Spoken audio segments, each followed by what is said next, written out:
Good morning, everybody. It's Ange Sinclair from Digestive Detective. I'm running a bit late this morning because I've been caught up with a client. So I hope everybody had a fantastic weekend. I certainly did. It was my 22nd wedding anniversary. Told my husband he gets less for murder. So we had a family indoor picnic with our kids, and it was the first time we'd seen our granddaughter since February, so it was really great to catch up to them. I hope you managed to get out into the sunshine in Sydney, although it's been a bit mixed, the weather this week. For those of you who don't know me, I'm Ange Sinclair and I'm the Digestive Detective. Today I'm going to talk about retraining your bowel. And so for those of you who are chronically constipated, this is a really important step. So first, try and identify the cause of your constipation. Next, never ever resist the urge to go to the bathroom when you need it. I have seen lots of constipated people that get the urge when they're out and about and they hold on to it. I had one lady tell me she'd waited all day. The body will only send you that signal for a couple of times and then it will stop sending you the signal. So go, when you get the urge, go. No matter where you are, go. Make sure you're in a bathroom though. So make sure you're drinking enough water, because this really impacts bowels and bones. So you want about 1.5 to 2 litres a day, depending on your body size and your activity level. If you're doing more exercise or it's really hot, make sure you add a little bit more water. Remember, coffee and teas that you have are actually dehydrators. So for every cup of those you have, you need an extra cup of water. So herbal tea don't count as a dehydrator. They're more of a water, so I use them in your water count. Eat a high fiber diet. For women, we know 28 grams a day is great, men 34 grams, but build up to it over time. Because if you haven't eaten much fruit and veg and then you go out and have a fruit and veg binge, you're likely going to end up with gas and pain and bloating and all those things, and nobody wants that. Sit on the toilet at the same time every day, even when you don't have the urge. So straight after breakfast and after exercise are a really good time. And I get clients to use a stool to put their feet up on to get your body into a squatting position so that your knees are higher than your hips. Never squat on a porcelain toilet. I have seen somebody that has done this and the toilet broke and they ended up with 1,200 stitches. So the injuries are not worth it. You can buy a squatty potty, or there's heaps of Australian brands that sell toilet stools, or even just get a little toilet stool from Kmart. That'll do the job. The phone books were really good at one stage because you could whack them at the bottom of the toilet and do that. Exercise every day if you can. Walking is really good because you're swinging your arms, and that moves everything in your gut and moves it through. Pilates and yoga are fantastic, especially with those twisty and bendy poses. They can help you get the body moving. If you're a chronic constipated person and you take laxatives or do often colonics, stop doing those. Because for my thoughts around colonics are that they're very useful to start if you're really, really blocked up. One is enough. I believe using them long-term for your bowel can be really detrimental, not to mention just for your bowel, but also every time you wash out the lower third of your colon, you're washing out all that bacteria. And most people go, oh yeah, they give you a probiotic, but the probiotic doesn't get right back down there. So others have a different opinion on that. That's just mine. I think that one, to get you going is great. I have seen people use coffee enemas every few days to retrain their bowel, and I think that's okay.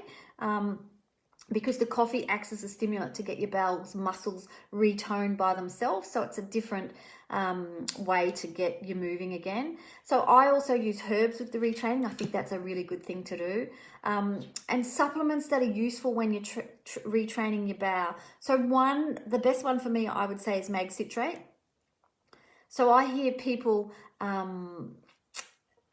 say that they've tried mag citrate and it didn't really work for them. So one of the things I am pretty sure about is that magnesium, if you take around 400 milligrams before you go to bed, it's unlikely that it will work if you're chronically constipated. So you need to choose a day when you're at home for the day and the night.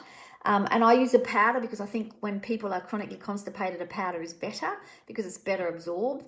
And so I do a double dose before you go to bed. And then when you wake up in the morning, if you do a poo, that's your dose.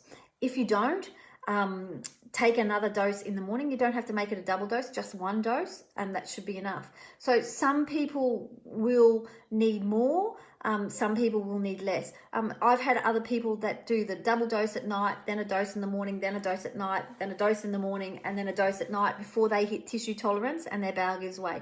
Once your bowel gives way, go back one serve, and that should be your dose. So I have had a client go up to 2,000 milligrams of magnesium before their bowel would let go. So that just goes to show you that we are chronically magnesium depleted. Magnesium oxide, if you're really blocked up, has a laxative effect. About 4% of the magnesium is absorbed. The oxide just gives you the laxative effect straight away. So I wouldn't recommend you do it all the time, but if you're really constipated, I think it's probably worth a go. So start with the mag oxide and then work, have the clear out, then go on to the magnesium citrate. Vitamin C can be really useful if you're constipated. So you can do a vitamin C flush to help clear you out. So how do you do this? So you take basically half a teaspoon of vitamin C powder in water every 15 minutes until you have a liquid stool. It's really actually good, like if you're getting a cold as well, you can do that. It really increases your immune tolerance. So basically your stool will become like liquid. And as soon as you hit this step, you then stop taking the vitamin C. Keep a track of how many doses you've had though, because that's how you'll know what your daily need is for vitamin C to have a looser stool. And some people can take 500 milligrams and that's enough. Others will take 3, 4, 5, 6, 7, 8, 9, 10 grams of vitamin C before they get a loose stool. The other thing that I use quite a lot would be a prebiotic fiber called sun fiber, which is partially hydrolyzed guar gum. It's tasteless, odorless, and colorless. It's fantastic for getting people going to the bathroom really quickly, but it takes a time to get to a dose that you can tolerate. So most of the time it comes with a scoop or something. I never advise people to take it as a scoop. I always say take it as a little pinch and build the pinch up every day. If you take it too much too soon, it will give you pain and griping and all of those sorts of things, and it'll make you gassy and miserable, and nobody wants that. So start really low and slow. The other product that I find really useful, in Australia we have a probiotic that's called BioGaia, and so it's a Lactobacillus reuteri DSM17938 strain, so that's important, that last bit on the end. It's called BioGaia here, and it's really been thoroughly tested for chronic constipation and chronic diarrhea as well, and functional abdominal pain. So those three things, it's been really, really well researched and well tested. So it's worth getting for that. The other thing that you can do is Valia yogurt. If you buy the natural yogurt, that has clinically researched strains of probiotics in it that help with motility. Don't get the flavored ones because they might taste nice, but they're full of crap basically. And if you've already got constipation, you don't want to be adding all those colors and flavors and sugars into your diet when you're trying to get your bowel to be moving properly. And the last thing that I would probably say is slippery elm. It's probably another one of my favorites, and it's best taken as a powder in my opinion. I've got lots of people that go, oh no, I could never take the powder because it's foul. It really is a taste to get accustomed to. It tastes a little bit like the forest floor, which I quite love, but not everybody loves that. So you need to take it 2 hours away from any medications and drink lots of water when you have it. So again, that's really good for diarrhea or constipation, but it's one of my go-to solutions for constipation. If you would like to know more what you can do for your constipation, book in for a free 15-minute at www.digestivedetective.com.au, and if you're in Instagram, just click the link in the bio and that will take you straight there. And I can give you an action plan of where you are and what you can do next to help your constipation improve over time. So retraining your bowel, it's really good to continue to do this every day. You know, it's not a overnight fix. It takes a long time to get a bowel to go back to where it was. And there's some talk over 50, it's really hard even to do that, but it's worth having a try. And this footstool I find really great, and also the supplementation I find really useful for people. So I look forward to chatting with you tomorrow for Transformation Tuesday. See you then. Have a great day, people. Bye.